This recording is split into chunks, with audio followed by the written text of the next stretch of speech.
Victory Monday no longer here on Panthers on the Plus. We had 3 good weeks of it, but the Panthers got a pretty rude awakening this past weekend when the Bills came to town, and as they described it, gave him a very humbling loss. And with that, they're going to be turning the page, looking for some success on the road against the Green Bay Packers, where we will be finding NFL Network's very own Bridget Condon, who is all over the world, coming back from London recently, having covered a couple of the games out with the teams in London. And also, you spent some time in the Carolinas, of course, in your career. So I know you got a little bit of Panthers knowledge to you as well.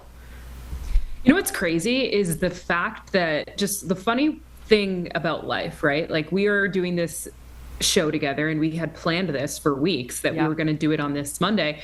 And this morning I wake up to a text, hey, you're going to cover the Panthers in Green Bay. You know what's funny? This is my first Panthers game that I will have covered at NFL Network, which is so crazy because this is my 5th season. Yeah, that's so wild.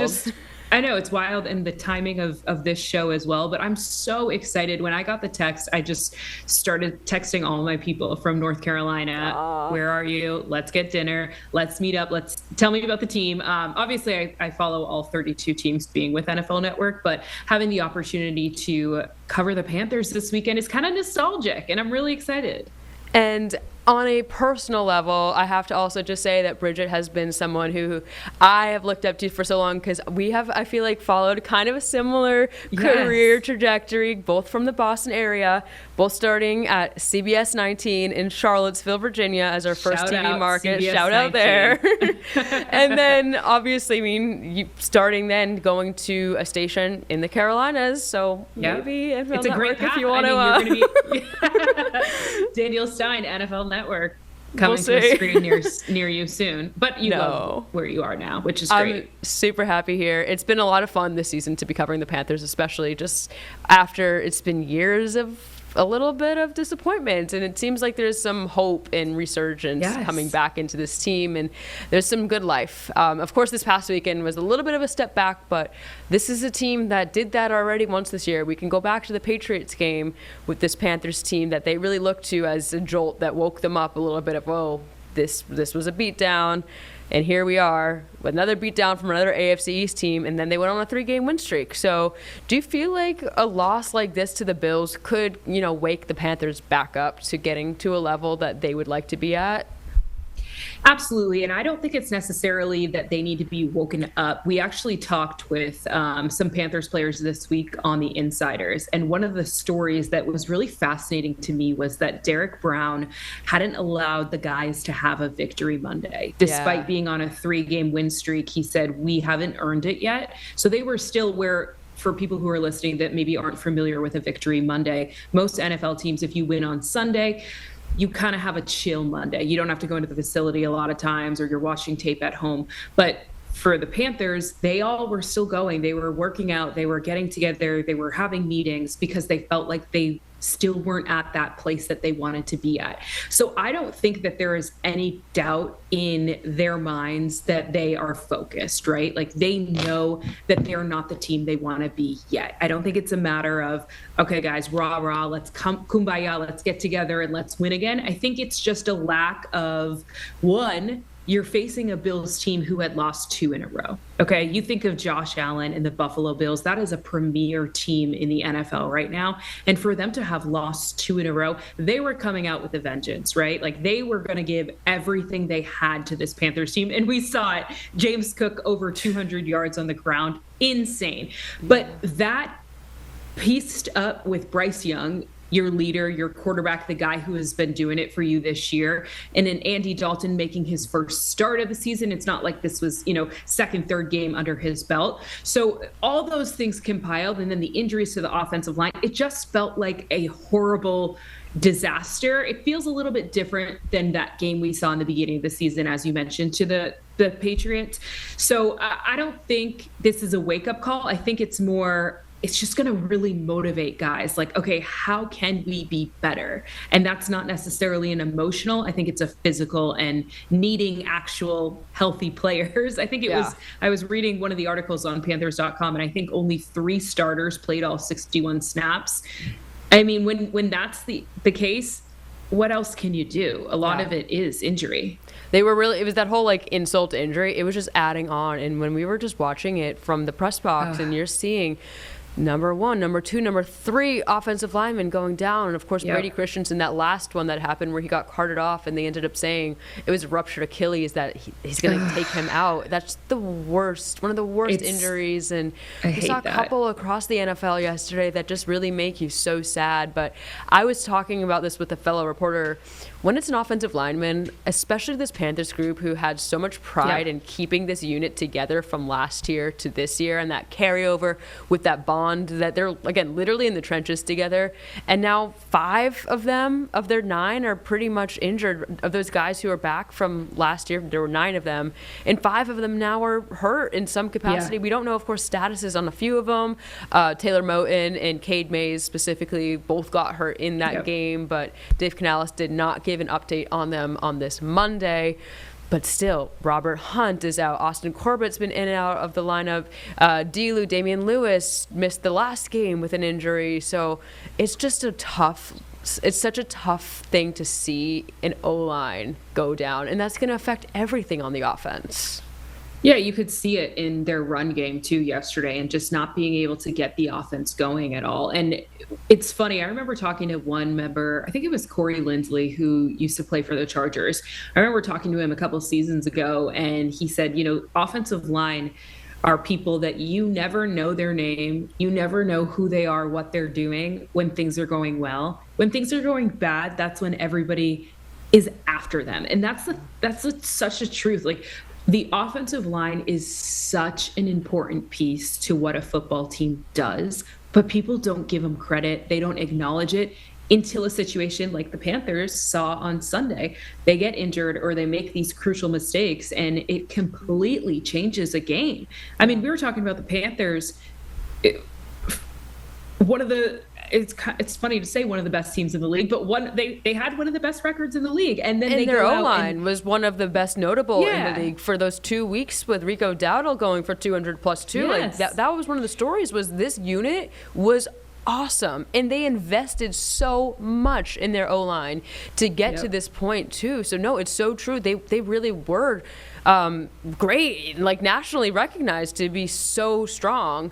And I think the thing is, we could see, especially like looking at the run game, it's not exactly working right now. With a little bit of other things going on too, between bringing Chuba Hubbard back in, and of course that is entirely based on how the coaching staff is deciding to do this system right now of year on, year off, year on, year off. But the O-line is also going to have a hard time handling that as well, is how I feel like it is too. Absolutely. And it's hard when you're rotating, and we see this kind of with quarterbacks in training camp and preseason games, when you're rotating so frequently, it's so hard to get into a rhythm, right? And like for your offensive line, we're talking about 2 different running backs, they run differently. They like, to be protected differently. Every person has their own unique ability. And so it's going to change. And to your point, it's hard for some guys to get in rhythms. And I know we were talking a little bit offline about, okay, some teams do running backs by committee. And the Patriots, you and I both being from New England, that's something that they've always done, running back by committee, and it's worked for them. But and also Detroit Lions right now, like they have multiple running backs that can go in at any time and score a touchdown, but they also have a very intricate offense. They have a quarterback in Jared Goff that is exceptional. They have this like system that is well built. It's not, the Panthers that they're still trying to establish themselves. They have a young quarterback. They have an offensive line dealing with issues. It's all these things that matter when you talk about, okay, should we do a running back by committee, or should we really just lean on one guy? And I think that's what the Panthers are kind of struggling with right now, because you have Chuba Hubbard, who has done so much for this franchise, right? And he's kind of that vet there in the running back room that has proven himself in seasons past. And then you now have this younger guy coming in and kind of outplaying him, right? And it's this weird thing of, well, how do you do it? And is this just a fluke that Rico is having such a good season so far? What if it doesn't pan out and then you already, upset Chuba? It's a lot of managing going on for the Panthers right now.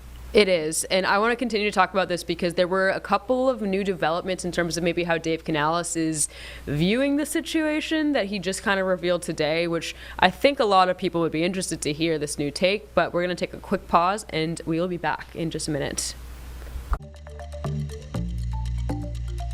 Right. Okay, so the Carolina Panthers are now back to 500 on their season, and they're coming off of this loss where a lot of people are wondering, should you be feeding the hot hand when they're hot? And I think a lot of people wanted to see Rico Dowdle, who was clearly hot for 2 straight weeks, showing himself that he was a reliable force of nature, 200 plus going back to back, that he should be getting more of the carries. Then again, you have Chuba Hubbard, the man you just paid big bucks to, the man who is a leader on your team, who has so much respect ingrained in him from the rest of the team that everyone loves, and he has established himself as a Carolina Panther for time and time. He's just coming back from injury, so also giving him grace on that too, that he's getting back up to speed after he was clearly dealing with some stuff. He was out that whole week before the Patriots game that he just ended up playing in that Sunday game. Don't forget that before he was out 2 straight weeks, he was also dealing with this injury for the week prior. Dave Canales, though, just today, Bridget, said that he's thinking about moving away from this running back committee of having one for a drive and then the other one comes on and switching off like that. Do you feel like this at this point in the season is the right move for them, where Rico, even in this past game against the Bills, still showed that he had the hot hand? Yeah, absolutely. And I was just kind of pulling up the quote of what he said. Like, somebody, obviously people were asking about him. He said, that's something we're looking at. The goal is to make sure we put the right guys out there. I have to make the best decision for the Panthers collectively. 100%. This is a business at the end of the day, right? We're not trying to make everybody happy. We're not trying to make fantasy managers happy, because I know a lot of people might be upset if they have Chuba Hubbard as their running back on their fantasy team. But when you in a football team, as a football coach, whoever is hot, you go with, right? Like, if this was a quarterback situation where Andy Dalton was, playing much better. I mean, we see this situation happening in Minnesota until maybe this past weekend, where we see Carson Wentz playing instead of JJ McCarthy. Yeah. Sorry, I'm like drawing a blank right there for a second. You're so good. You're good. But yeah, like you go with the hot hand, and if Rico is hot right now, go with him. And I don't think first too, like, we don't know what happens behind the scenes, but we aren't giving Chuba a opportunity to be a good teammate by deciding that, okay, like, we need to give him, and I understand they just paid him all this money, and like there's probably pressure from upstairs saying like, no, we just paid this guy, make him worth it. But why not just give Rico the opportunity and let Chuba continue to recover? It's not saying like he's never going to have the opportunity again. And maybe as this Panthers team evolve, as the offense gets better, as Bryce Young gets more comfortable, we do see a 1-2 punch like we see in Detroit, and they can collectively work together. But why are you going to interrupt something, like interrupt Rico when he's in a rhythm, just because you feel like pressure to get Chuba in? Like, to me, it's totally Rico should be your number 1 right now. And then how you use Chuba, figure it out down the line. So do you think that is just Dave and offensive coordinator Brad Idzik just trying to be fair? Like, to me, I view it almost, I said this, like a parent, maybe their 2 kids, like making sure everything's fair, even maybe if one of them's excelling in one hobby, but like you're still going to put the other one at the same class as them. Like, is that kind of how you view it? Or I don't necessarily know if it's, I kind of agree with what you're saying, but I also think it's more Dave Canales and this Panthers organization knows how good Chuba is, right? And like knows what they can get out of him. And I think it's like a respect thing. And I think too, like the plan had always been to be like this, the plan probably was always for Chuba to be the number 1. And then Rico comes out and has these great back-to-back games. And so now they're kind of like, okay, what do we do? And maybe in their eyes, doing the rotation is the best case scenario. And hey, if it had worked, then maybe there's no problem. We keep doing that. But it's clearly not working. It's interrupting the flow of what they both are doing, honestly. And so I think that's kind of what they're looking at today. And when he said that, in the press conference today, I think that was like the main point of what he was trying to get across. Like, we're figuring it out too. Like, we see what you guys are saying on Twitter. We see what you guys think as fans. We're trying to figure it out. So give him a couple days, and we'll see what happens Sunday in Green Bay. Yeah, I think we'll get definitely more of a close look of what they do now that they've said that and kind of opened that door of a possibility that, hey, we're going to reevaluate things because we're basically dampening someone's shine as they're trying to go off. But again, let's just not forget this. Rico is not just coming out of nowhere. Like, he's coming off of a 1,000-yard rushing season himself too, as did Chuba. So they knew, like you mentioned, that these were going to be that's true. Every time I say like reason, and then I'm like, wait, I don't know if that's true. Maybe they're just as confused as us. It is complicated, but for Rico as well, he is someone who played in a system too in the Cowboys before, where he was the number 2 before, and he was working with other backs throughout the past 4 years of his career in Dallas. So I think this is just a guy who is hungry and waiting for his chance to be that number 1, and he took it, and now he maybe is unleashed something in him that maybe isn't turning back, which is awesome for the Panthers because, again, he was extremely effective. They say he runs very violent is the word that they love to use for him. And I think I called him a young guy. He's actually older than Chuba, but I just is he really? think of young. I think of young because he's newer on the team. Yeah, this is his 5th year in the league. He's been around a while. Yeah. Undrafted guy, played first of all from Asheville, went to high school in Asheville, played at South Carolina. He's a Carolina guy, so this is so cool for him to be here. And I think he's endeared himself to the fans a lot too. But we have to go back to the quarterback situation. We heard a little bit of an update. It said that Dave said earlier that Bryce is running pretty well today. They had some running tests for him, but they're still calling him day to day. I saw him at the game. He looked to be walking fine, no noticeable limp at least from what I could tell, but obviously you never know. They didn't make the call though until day of game that it would be Andy Dalton officially. They were kind of holding that off to see maybe if Bryce could. It kind of felt like they already had their mind made up. But ideally, I think everyone would like to see Bryce putting the Panthers in the best position going into Green Bay, which is another really good opponent, to give them their best chance of a win. Yeah, I think you have to be very careful. The high ankle sprain is such an interesting injury because it's not like, you're in a cast and then it comes off and you're fine, right? It's one of those injuries that could be very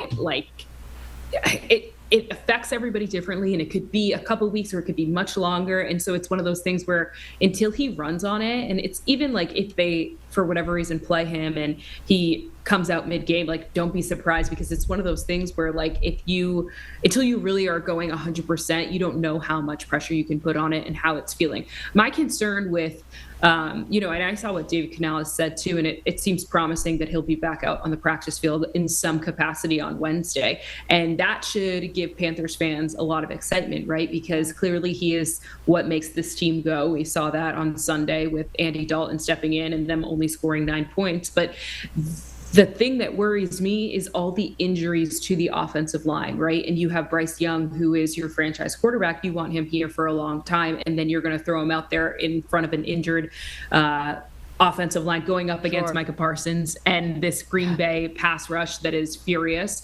I think those things will all factor into it, right? And we still, as to your point earlier, we don't know some of the long-termness or the details on some of those injuries to the offensive line members.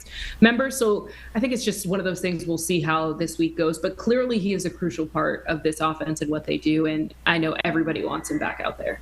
Absolutely. And to your point too about, risking him potentially with an O-line that's hurt, we saw Andy Dalton get sacked 7 times against the Bills. You're putting the quarterback in a situation, of course, that was, I don't want to put all of it on the O-line being injured. Some of it was a little bit poor decision-making, I would personally think, on Andy Dalton. Maybe taking a little bit too much time where he could have made a certain decision earlier. But, of course, you want to protect the guy you want to be your quarterback moving forward. And I think Green Bay is a good kind of example of that with another younger quarterback, too, that they've now picked as, they're seeing this is our guy. They invested in him. They've shown like we're gonna keep you in the back for a little bit, let you get warmed up, and then we'll unleash you. And Jordan Love's been great this season. Like it's been awesome to see him really take off in his career. The Packers are one of those teams that I said early on, like this is a team that is definitely in the Super Bowl conversation. And then they go out and get Micah Parsons in a massive trade, and they look really good. This is going to be a very big test for the Carolina Panthers. And just looking at their schedule after the Packers, then they have the Saints. To me, again, you want Bryce Young out there as soon as possible, but like it feels like the Saints would be an easier way to come back than the Green Bay Packers, just because of you're in Lambeau, you're going up against a very, very difficult defense to play in a place that is very hard to play. It's going to be cold. I saw there's potential rain in the forecast, so I don't know if that's like the best place to bring him back. But again, like if he's ready, he's going to go. But yeah, this Green Bay team is a sneaky one, right? Like we hear about the Lions, we hear about the Bills, but Green Bay has all of the pieces, and they had dealt with injuries themselves, but Jordan Love really looks comfortable. This defense looks good, and it's going to be a great measuring stick to see where the Panthers are, right? Like they're either going to have a winning record or a losing record after this, because they're at 500 right now, and it can completely dictate how their season goes. If they are able to get a win Sunday at Lambeau, huge story for them. And I mean, the race is wide open for the NFC South. So huge game. I mean, the Bucs obviously atop, but there's still plenty of season left. I think this week is midway. Yeah, because this last one was 8, so this coming up will be 9. We're really at that halfway point, and I think a lot of people had these two games with the Bills and the Packers circled on their schedules for this is a really good test. We're going to continue to talk about Green Bay and maybe what kind of a threat they will be posing for the Panthers and vice versa, what maybe the Panthers can do to capitalize if they want to move back above 500. But we're going to take one more quick pause.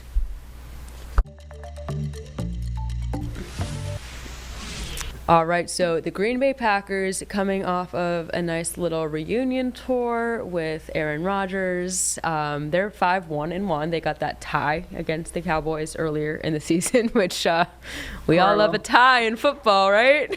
Come on. Everybody stayed up late for that game, too, and then it ended in a tie. Oh, the Micah Parsons reunion game, everything about that, and then it was the way it ends.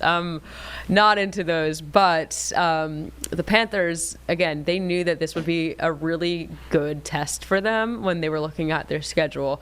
Like you mentioned, it's the halfway point of the season. It's a team that is performing maybe to the standard or even above that many people considered, and only got bolstered by getting probably the best defensive player in the entire NFL in Micah Parsons. So a lot to like about them. What kind of challenges do you think they can bring to a team like the Carolina Panthers?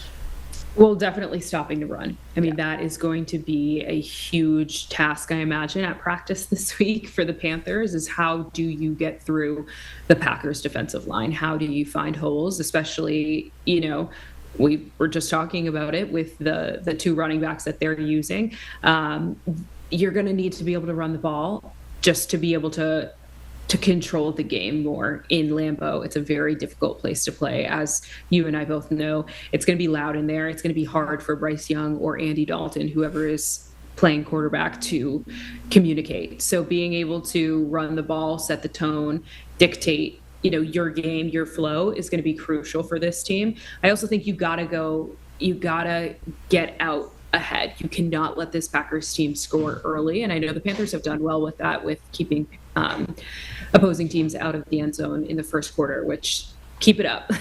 Yeah. I mean, I don't know if it matters because the Bills still scored 40 points, but that's it's a fluke. That's beside the point.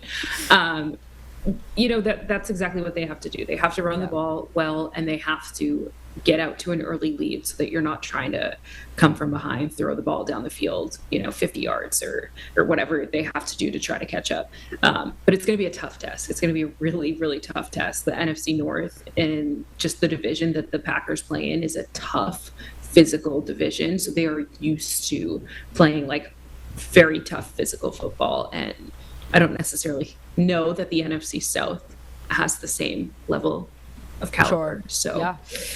It's going to be physical. There's, of course, a couple of very physical players, and I want to kind of highlight some of those defense players that you mentioned. Derek Brown, who is king of physicality. J.C. Horn, who's also just been an absolute stud this year. What can guys like them, specifically some of those leaders on the defense, maybe do if they want to make a chance against Green Bay this weekend? Yeah, well, I mean, I think the run on both sides is going to dictate the game. Josh Jacobs has been playing exceptionally, really since he got to Green Bay. And so for the Panthers defense, it's taking away that, right? Like it's forcing Jordan Love to throw, taking away their options, making them, do it through the air. And those are been some options for J.C. Horn. And I know he's been exceptional. And we actually talked with him last week, and just such a focused guy. Like he's just like an all-around person you want on your team. Like really good, really focused, very nice. So yeah, I think just, I know they're going to try to get after Jordan Love, and if you can sack him 7 times, hey, take the Bills recipe and use it against the Packers. I think you'll be in good shape. There was an interesting point that came up after this game, specifically with how James Cook was able to be so effective in the run against the defense. And it was that this is a copycat league, and James Cook was running nowhere near Derek Brown, notably the entire game. Do you feel like the NFL is becoming more and more of that, where teams are really seeing how people are adjusting towards other teams and what they can do well or what's not working well, and then you start to see your next opponent is going to try to hit you the same way? Absolutely. I mean, I think just with the technology that these teams have, and like the staff that they have too, that are, like I meet people when I'm in various press boxes that are from teams that are not playing, and they're like the scout of the team that they're playing in 2 weeks, and obviously that's existed for a while, but like having the iPads and being able to like see things so quickly, and having an entire analytics team break things down, and like people are always watching. Like these 2 teams are playing, but there's 32 teams watching, right? And like somebody is absolutely watching to figure out what this team does well, and like how can we copycat it. And I don't think there's necessarily anything wrong with that, right? No. Like if we all do it in our professions, right? Like if you do something cool, I'm going to be like, oh, I'm going to do what Danielle did. Or, we all wear something cool. It's like, where is that? Drop the link, like it's just something that we do in 2025. So I think that definitely will exist. And I imagine Josh Jacobs to be running away from Derek Brown, but why not? Like work smarter, not harder, right? Isn't that what they say? Yeah, and again, I'm sure the Panthers are doing the same thing for other opponents that they're seeing. They're seeing what's effective and what's not. But yeah, a lot of people who are really smart, really cool, doing amazing things in that kind of like analytical sense. You're also really cool, doing amazing things, being a mom for the first time through an NFL season and bringing your beautiful little girl along the ride, and also just kicking butt through it all. You are doing so cool. I love seeing all your little behind the scenes videos on the sidelines. It is amazing and impressive to see being a mom and also working full time in the NFL. Let's hear it. Thank you. I couldn't do it without like the group of women, and there's not a lot of us, but we all know each other and help each other out. And yeah, it's awesome, and we can do everything. Like as women, we can be moms, and you can be on the NFL sideline, and it's hard, but it's worth it. You should feel really, really empowered to be able to say that, because not many people in this world could do that. But Bridget, we're so excited to see you on the NFL Network on this coming weekend to see your coverage of the game. Green Bay? No, unfortunately, but I will be paying close attention. Okay, good. But thank you so much. This is Panthers on the Plus, and we will see you again next week.